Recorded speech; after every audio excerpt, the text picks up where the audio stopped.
यूं ही नमस्कार नहीं किया है, उसमें भी एक विशेषता लगा दी है, उसमें एक विश्लेषण लगा दिया है।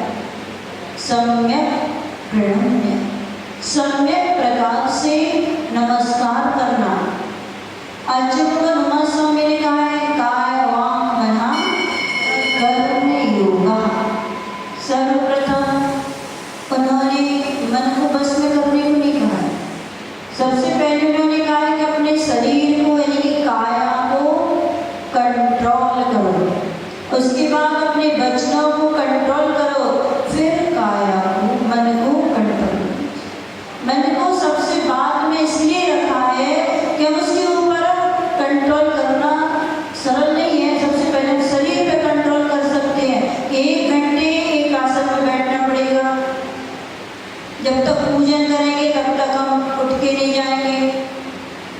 तो हम सबसे पहले शरीर पर कंट्रोल करते हैं, फिर वचनों पर कंट्रोल करते हैं, फिर काया पर कंट्रोल करते हैं। तो यहाँ पे कह रहे हैं सबसे पहले तन को संभालना है, काया को संभालना है। जब हम मंदिर आते हैं, पूजन भक्ति करने आते हैं, आराधना करने आते हैं, तो सर्वप्रथम तो अपनी काया को शुद्ध करके आना। शुद्ध नहीं करना है, क्या करना है? शुद्ध करके आना है। कैसे? जल से नहा के आ रहे हैं, कैसे शरीर पर लेप करके आ रहे हैं। सबसे पहले काया की शुद्धि को देखना है। छने जल से नहाया है, अच्छने जल से नहाया है, गीजर के पानी से नहाया है, छान के पानी नहाया है, कैसे हमने अपनी काया को शुद्ध किया है। कपड़े कैसे पहन के आए हैं, ऐसे ना भी बिस्तर के छुले हो, घर में पर्दे वगैरह पड़े रहते हो उनके छुले हो, ऐसे कपड़े पहन करके पूजा पाठ नहीं करना चाहिए। वस्त्र शुद्ध और सोले के होना चाहिए। आचार्य ने लिखा है कि जो भी अशुद्ध द्रव्य से यानी बिना धुले द्रव्य से जो पूजन करता है, बिना धुले कपड़े पहन के जो आता है, अशुद्ध कपड़े पहनकर जो आता है और भगवान की पूजन करता है, उसका जन्म अगले भव में वो भूमि में होता है। क्रीम पाउडर लगा के आए हैं, लिपस्टिक लगा के आए हैं, नेल पेंट लगा के आए हैं, आपकी काया शुद्ध नहीं है। आपको लगता है विधान चल रहा है तो पूरे तैयार होके जाओ, क्योंकि पंचम काल में देवी देवताओं का आगमन है पृथ्वी पर। आप लोग सोचते हैं कि हमें देवी देवता उनके तैयार होके चलते हैं। भगवान का जो सच्चा भक्त होता है वो तैयार होके नहीं आता है। भरत चक्रवर्ती भी जब भगवान की पूजन करने जाते थे तो योग स्नान करते थे और योग वस्त्र को धारण करते थे, न मुकुट लगाते थे, न गर्दन पहनते थे, न चप्पल पहनते थे, न बाजूबंद, कुछ भी श्रृंगार नहीं करते थे। सजना क्यों? दिखाने के लिए। कोई कहेगा बहुत महंगी साड़ी पहन के आए, बहुत सुंदर दिख रहे हैं, तो ये दिखाने के लिए जब तक हमारा दिखाना बना रहेगा तब तक काया की शुद्धि नहीं होगी। नमस्कार कैसे करते हैं? आजकल सब खड़गासन में नमस्कार करने लगे। खड़गासन में कोई नमस्कार नहीं होता है। आपका भी काया में नम्रता नहीं चल रही है। महिलाओं के लिए एक आसन गवासन, बस महिला उसी से नमस्कार कर सकती है। पुरुषों के लिए 2, एक गवासन, तीनों से गवासन और सर्वासन, पंचासन। ये घुटने के बल बैठ के भी कर सकते हैं, लेट कर भी कर सकते हो, गवासन से भी कर सकते हैं। लेकिन खड़े खड़े नमस्कार करने की विधि किसी भी आगम में नहीं लिखी है और ना करना चाहिए। तीसरा आता है, दूसरा आता है हमारा वचन। किसी व्यक्ति को आप कुछ वस्तु देते हो, दुकान वाला भी जो होता है तो वस्तु को बिल्कुल नाप तोल के देता है कि एक भी रत्ती कम या अधिक ना चला। ऐसे ही हमें अपनी वाणी को भी नाप तोल कर बोलना चाहिए। मैं आपको पहले भी बता चुकी हूँ कि हमें आयु के हिसाब से जितनी हमें जीना है उसके हिसाब से हमारे लिए वचन वर्गणाएं प्राप्त हुई है। और यदि हम वचनों को अनर्गल बोल करके, बुराई करके, बोल कर को समाप्त कर लेंगे और आयु अधिक बनी रहेगी तो अंत में फिर कोमा में चले जाते हैं, बोल बंद हो जाता है, शब्द निकलना बंद हो जाता है। इसके बाद चलते हैं मन को कंट्रोल। सबसे बड़ा मन ही है, सबसे बड़ा खतरनाक, सबसे बड़ा मित्र मन है। इस मन को कंट्रोल करना, ये मन अगर कंट्रोल में हो गया तो किसी को कंट्रोल करने की जरूरत नहीं होगी। मन को रोकना है, मन को मनाना है, मन को अपना मित्र बनाना है। जिसने मन को मना लिया वो सिद्ध लोक में विराजमान होगा। जिनने मन को मना लिया, कुछ लोगों को मन मनाता है और कुछ लोग मन को मनाते हैं। जिनको मन ने मना लिया वो नरकगति में चले गए, और जिनने मन को मना लिया वो स्वर्ग और मोक्ष चले। सबसे पहले अपने मन को मनाना है, क्योंकि हम जो घर गृहस्थी में पाप करते हैं वो मंदिर में आकर के पूजन पाठ करके धो लेते हैं, और जब मंदिर में ही आके हम पाप करेंगे, चाहे मन से करो, वचनों से करो, काया से करो, उस पाप को कहाँ धोएंगे, कहाँ इससे पवित्र स्थान है। अन्य क्षेत्रे कृतं पापम धर्म क्षेत्रे विनश्यति, और धर्म क्षेत्रे कृतं पापम वज्रलेपो भविष्य। जो हमने घर गृहस्थी में 5 पाप आप रोज करते हो ना, 5 पाप है, हिंसा भी करते हो, झूठ भी बोलते हो, चोरी भी करते हो, परिग्रह भी जोड़ते हो, 5 पाप रोज करते हो। तो इन 5 पापों को धोने के लिए जिन्हें भगवान के समक्ष आते हैं, देव शास्त्र गुरु के पास आते हैं कि मेरे 5 पाप धुल जाए, और यही आकर के पाप का बंध कर लिया। तो इससे पवित्र स्थान कहाँ है? कहीं नहीं है। फिर ये पाप कहाँ धुलेंगे? कहाँ धुलेंगे?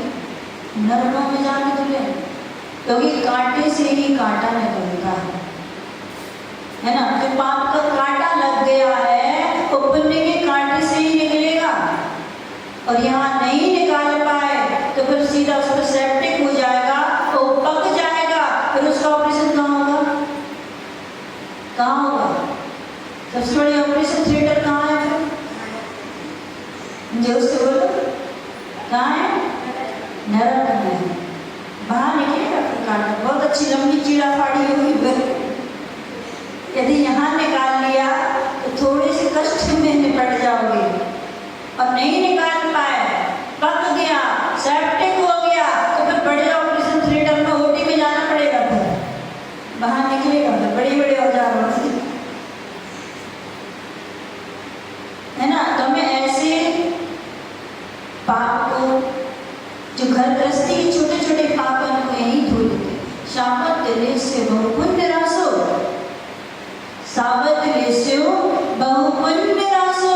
जब ने बहुत बड़ी गृहस्थी में पाप किया है और भगवान की भक्ति रूपी अमृत से वह पाप हमारा शांत हो जाता है। तो मनस्य कम वचस्य कम काये कम महात्मना, जिसका मन एक है, वचन एक है, शरीर एक है, वह महात्मा है। मनस अन्यत वचन अन्यत काय अन्यत दुरात्मना। जो मन से कुछ और सोचता है, वचनों से कुछ और बोलता है, और काया से कुछ और ही चेष्टा करता है, वह कौन है? दुरात्मना, पापी है।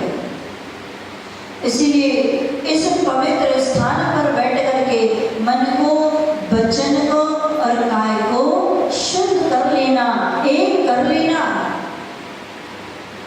एक पहाड़ी पर एक वेश्या रहती है और पहाड़ी के नीचे मंदिर में एक साधु महात्मा रहते हैं।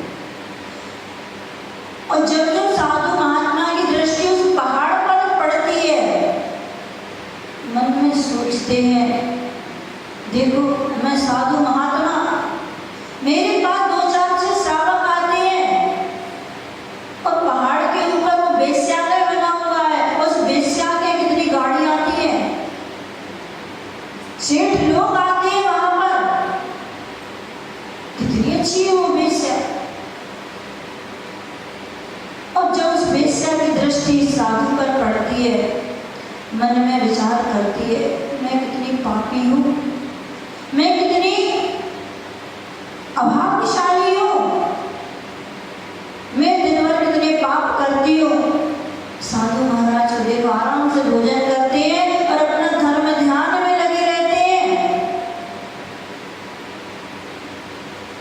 वेश्या का मरण हुआ, वेश्या को उठा करके सबने जंगल में उसकी लाश को फेंक दिया। कुछ समय बाद महात्मा का मरण हुआ। महात्मा के शरीर के लिए सुंदर सुगंधित चंदन की लकड़ियों से, घी से उनका दाह संस्कार किया गया। मरण करके साधु नरक चला गया, मरण करके वेश्या स्वर्ग चली गई। क्यों?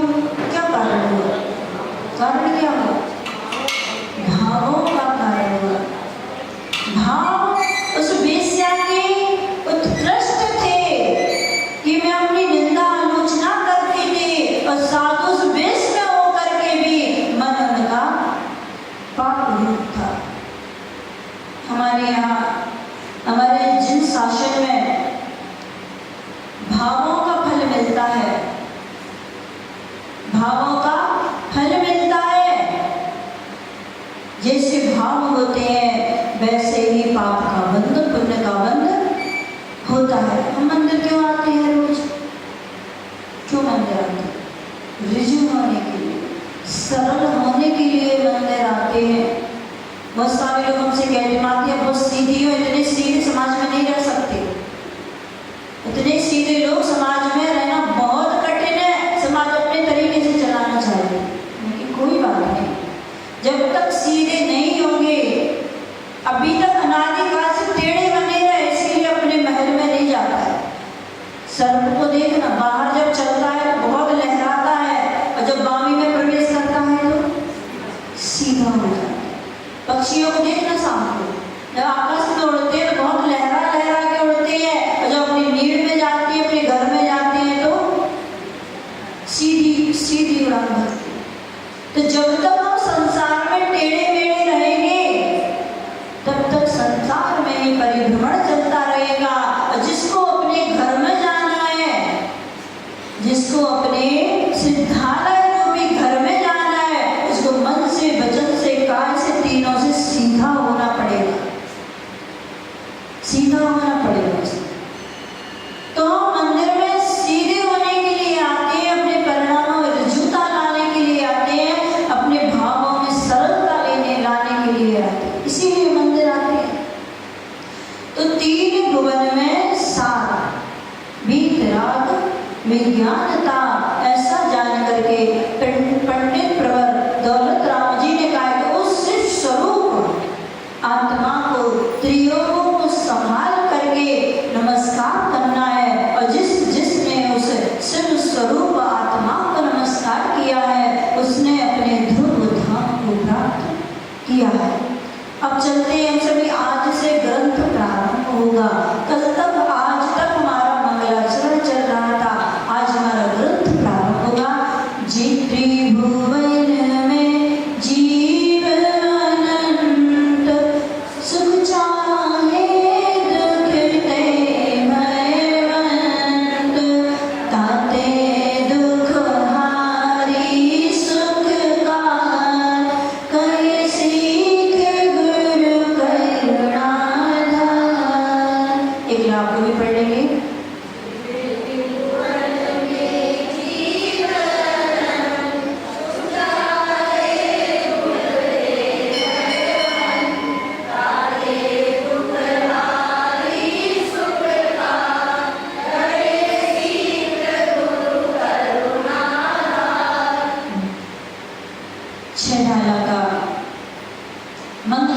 क्षण पूर्ण हुआ। मंगलाचरण के माध्यम से हम सभी ने जाना, पहचाना कि वह शिव स्वरूप क्या है और उस शिव स्वरूप को हमें कैसे प्राप्त करना है। आज से ग्रंथ का प्रारंभ है। देखेंगे हम इसमें जीव त्रिभुवन में जीव अनंत। त्रिभुवन सभी को समझ में आ गए, कैसे त्रिभुवन है, कहाँ पर त्रिभुवन है, किस आधार पर त्रिभुवन है। बात बनाए, हवा होती ना, हवा, बात माने हवा।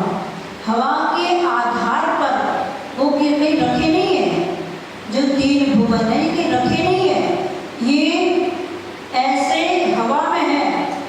उनकी मोटाई कितनी है? 20,000 योजन चौड़ा है, लंबा है, इतनी मोटी मोटी सी दीवार है। तो ये जो तीन भुवन है ये हवा में बात बनाने की हवा में है। कोई इसका बेस नहीं, कोई टेबल पे नहीं रखा है, कोई नींव नहीं है इसकी। तो पंडित प्रबल दौलत राम जी ग्रंथ के माध्यम से कहना चाहते हैं कि संसार कैसा है। मैंने आपसे कहा था कि ग्रंथ के माध्यम से हम यहाँ पर बैठ करके तीनों लोकों की यात्रा करेंगे।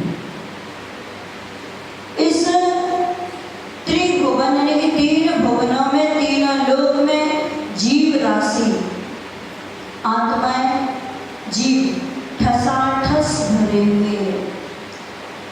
कैसे भरे हैं? ठसाठस भरे हुए हैं। जैसे मूंगफली का दाना होता है ना, उस मूंगफली के दाने में तेल कहाँ पर होता है? सर्वांग में होता है। मूंगफली के दाने में तेल हर जगह होता है। ठीक ऐसे ही इस तीनों लोकों में आत्मा, जीव द्रव्य, जीव राशि ठसाठस भरी हुई है। हम श्वास लेते हैं, उससे भी निगूढ़ जीवों की हिंसा होती है। हम पलक झपकाते हैं, उससे भी निगूढ़ जीवों की हिंसा होती है। हम बात करते हैं, बोलते हैं, उससे भी निगूढ़ जीवों की हिंसा होती है। हम खिसकते हैं, चलते हैं, फिरते हैं, उठते हैं, बट किसी भी क्रिया से जीव द्रव्य की हानि होती है। अब लेकिन कुछ चीजें असत अनुष्ठान है। सांस लेना, उसके बिना जीवित नहीं रह सकते, तो सांस लेना आवश्यक है। उससे भी जीव राशि की हिंसा हो रही है, लेकिन वो आवश्यक है, उसके बिना नहीं चल सकता है। लेकिन जिसके बिना चल सकता है, उसके बिना तो चलाना चाहिए। तो इस तीनों लोकों में जीव राशि ठसाठस भरी है, और जैसे जीव राशि ठसाठस भरी हुई है, ऐसे ही कर्म बरगड़ाएं भी भरी हुई। आपको लगता होगा पाप का बंध कहाँ होता है, पुण्य का बंध कहाँ होता है? तो क्या मंदिर में एक ही पुण्य का बंध होता है? तो घर गृहस्थी में एक ही पाप का बंध होता है? रोड पे क्या होता है? रोड पे क्या पुण्य पाप नहीं लगता है? रोड पे जब आप चलते हो तो वहां पुण्य पाप नहीं लगता है क्या? लगता है। जैसी हमारी शरीर से क्रिया चल रही होगी, उस रूप होगा। जैसे बचनों से बात करते जाएंगे, बुराई करेंगे या फिर धर्म की चर्चा करेंगे, मन से हम किसी के बारे में बुरा सोचेंगे, अच्छा सोचेंगे, तो उस रूप हम कहीं भी हो, दुनिया के किसी भी कोने में चले जाना, वहां आप कर्मों से नहीं बच सकते हैं। आप सोचोगे हम 2, 4, 10 कमरों के अंदर जाके वहां जाके पाप कर ले, किसी को पता नहीं चलेगा। ठीक है, दुनिया की नजरों से छुपा लोगे तो क्या पाप वहां बंद नहीं हुआ? हुआ। पाप का बंद वहां हुआ है, किसी को पता नहीं चला है कि आपने पाप किया है, लेकिन उसका जब फल मिलेगा तब सबको पता नहीं चलेगा। पाप का फल जब आता है तो दुनिया में पता चलता है। आप किसी ज्योतिषी के पास मत जाना पूछने कि मेरा भविष्य क्या होगा, मेरा भविष्य क्या होगा। हम बता दे रहे आपका भविष्य क्या होगा। आज जो हमारा वर्तमान है, आज जो हमारा वर्तमान है, जैसी हमारी क्रिया है, जैसी हमारी चर्या है, वो हमारा भविष्य है।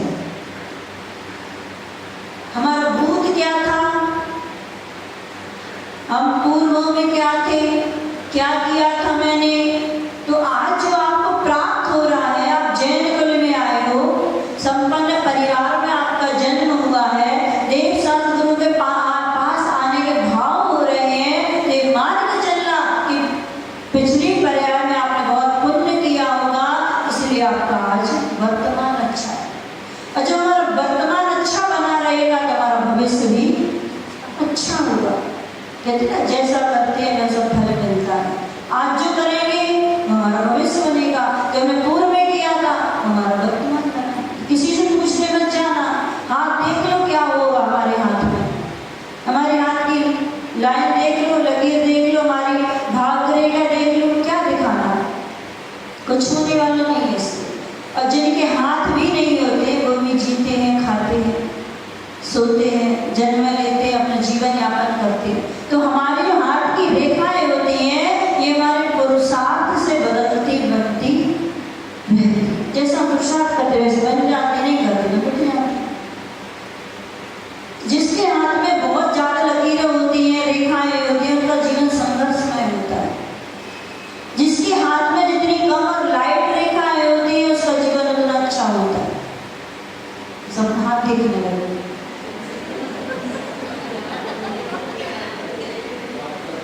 जे त्रिभुवन में जीव अनंत, इस तीन लोक में अनंत जीव है। वो अनंत जीव जो है वो क्या चाहते हैं? आप क्या चाहते हो? पहले तो आपकी सोच, क्या चाहते हो? सुख चाहते हो। जब सुख चाहिए, सुख चाहते हो, और डर किससे लगता है? कितनी अच्छी बात है। सुख चाहते हो और दुख छोड़ना, दुख से डर लगता है और सुख प्राप्त करने की सोचते हो, काम करते हो। वैसे सुख प्राप्त करना है तो सुख प्राप्त करने के लिए सुख जैसे काम भी तो करो। सुख आत्मा की जो 47 शक्तियां हैं, उन 47 शक्तियों में एक सुख शक्ति भी है। जो हमारी आत्मा में कितना सुख है? आत्मा में कितना सुख है? अनंत सुख है। लेकिन हम इंद्रिय जन खुशी में, इंद्रिय जन खुशी में सुख मान लेते। जो इंद्रियों से प्राप्त होती है, अब बहुत देर भूख लगी, आपको बढ़िया सुंदर भोजन की थाली लगी, मिल गई, क्या हो गया? सुख मिलता है कि आनंद मिलता है कि खुशी मिलती है? क्या मिलता है? सुख मिलता है, आनंद मिलता है कि खुशी मिलती है? हम उस खुशी को सुख मान लेते हैं, हम उस खुशी को आनंद मान लेते हैं। खुशी नहीं है, खुशी है, आनंद नहीं है, सुख नहीं है। सुख वह होता है जिसके बाद फिर द्वारा दुख की प्राप्ति ना हो। सिद्ध भगवान के पास कौन सा सुख है? अनंत सुख है। ऐसा सुख है, ऐसा सुख है कि उनके सुख की कभी भी अंत होने वाला नहीं है। और हमारी इंद्रिय जन खुशी मिलती है, हम उसको सुख मान लेते हैं, उसका फिर दुख हो जाता है। 1-2 घंटे फिर भूख लगने लगती है। बहुत दूर से चल के आते हैं, फ्रिज का ठंडा पानी मिल जाता है, आनंद आ गया। आनंद नहीं है। जो आत्मा से उत्पन्न होता है वह आनंद होता है। जो इंद्रियों से प्राप्त होता है वो आनंद नहीं होता, क्योंकि 1-2 घंटे बाद तो प्यास लगने वाली है, लगेगी ना? तो ये सुख नहीं है। सुख तो हमारे अंदर है। सुख का झरना तो हमारे आत्मा में बह रहा है। उसकी और किसी की दृष्टि कहाँ? जब जब देखते हैं दूसरे को सुख को देखते हैं, जब भी देखते हैं दूसरे के सुख को देखते हैं और उसके सुख को देख करके जैलिस होती है, ईर्ष्या उत्पन्न हो जाती है। इसके 2 गाड़ी कैसे हो गई? इसके 2 मकान कैसे हो गए?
जो चोर था वो सेठ जी के चरण पकड़ लेता है और कहता है कि भगवान, सेठ जी ये नीति मुझे भी सिखा दीजिए कि दिन में आपके पास रहता है, रात में कहाँ चला जाता है। सेठ जी कहते हैं बेटा, मैं मनुष्य की फितरत को जानता हूँ, मैं मनुष्य की आदत को जानता हूँ, तो तू जब भी देखेगा मुझ में देखेगा, एक बार मुझ में देख लेता, क्योंकि दिन भर हीरा मेरे जेब में रहता था और रात को तेरे बैग में रहता था। तो ये मुझे पता था कि तू अपना बैग कभी नहीं देखेगा, तू मेरे कपड़ों को देखेगा, मेरा बैग देखेगा, मेरी सीट के नीचे देखेगा, लेकिन अपने बैग में एक बार देख लेता ना तो वो हीरा तेरे पास होता। हम दुखी क्यों हैं? क्योंकि हम दूसरों को देखते। जब जब हम दुखी होते हैं, स्वयं से दुखी कभी नहीं होते। हम स्वयं से दुखी हो ही नहीं सकते। जब भी दुखी होते हैं दूसरों को देख करके दुखी होते हैं। दुख कितने प्रकार का है? आगंतुक दुख। कहीं हम जा रहे हैं, ऐसा ना हो जाए, कहीं मुझे कैंसर ना हो जाए, कहीं मुझे टीबी ना हो जाए, कहीं मुझे ऐसी बीमारी हो, अभी दुख आया ही नहीं है, उसका दुख पहले से, समय आने से पहले ही दुख होने लगा। किसी जोशी जान दे के बता दे भाई तुम्हारा एक महीने बाद एक्सीडेंट होने वाला है, अभी एक महीने बाद जब आएगा तब आएगा, लेकिन टेंशन तो आज से ही दिमाग में आ गया। दूसरा है मानसिक दुख। सबसे अधिक यदि मनुष्य गति में है तो कौन सा है? टेंशन ही खत्म नहीं होता है। आज इसका टेंशन, कल उसका टेंशन, तो व्यापार का टेंशन, मरण करके कहाँ जाएंगे हम? नरक गति में चला जाए, त्रेत गति में ना चला जाए, तो यही टेंशन बना है। ये मानसिक दुख। शारीरिक दुख, शरीर में कोई रोग ना हो जाए, कहीं मुझे अटैक ना आ जाए, कहीं मुझे कैंसर ना हो जाए, तो ये शारीरिक दुख के बारे में सोचता है। इसका स्वाभाविक दुख। नरकों में जो नारकी है वो स्वाभाविक दुख को भोगते हैं, उससे वो दूर नहीं हो सकते। वो चाहे कि मैं नहीं मारूं तो भी नहीं चलेगा, और वो चाहे मैं किसी से बच जाऊं तो भी नहीं चलेगा, क्योंकि वहां स्वाभाविक दुख की प्राप्ति होती है। सुख प्राप्त करना है। जिसने अपने सुख को प्राप्त किया है, जिसने अपने निज को देखा है, उसने परम सुख को प्राप्त किया। गजकुमार मुनिराज, ससुर ने उनके जैसे ही वो देखा कि मेरा दामाद तो मेरा जमाई सा इस मुद्रा में है, मुनि मुद्रा में है, और उसको बहुत तेज क्रोध आया कि मेरी बेटी से शादी क्यों की? फिर इसको जब मुनि ही बनना था, दिगंबर साधु बनना था, तो मेरी बेटी का जीवन बर्बाद क्यों किया इसने? इतनी गुस्सा आई उसको, उसने जलती हुई सिगड़ी और गजकुमार मुनिराज के सिर पर रखी। लेकिन गजकुमार मुनिराज अपने आत्मिक सुख को प्राप्त कर रहे थे, और उन्होंने समाधि मरण करके मोक्ष को प्राप्त किया। कार्तिकेय स्वामी जिनकी दीक्षा हो गई, और उनकी दीक्षा के बाद उनकी बहन का जन्म हुआ, और जन्म होने के बाद राजा क्रौंच से उनका विवाह हो गया, पाणिग्रहण संस्कार हो गया। और जैसे ही रानी अपने महलों के झरोखे में बैठी थी और उसने देखा दिगंबर साधु मुद्रा लगाने के लिए हाथचर्या के लिए आ रहे हैं, और देखकर पहचान गई कि मेरे ग्रस्त जीवन के भाई, और राजा को छोड़ करके मुनिराज के चरणों में पहुंच गई, नमस्कार करने लगी। और राजा ने देखा कि रानी मुझे छोड़ करके एक नंगे के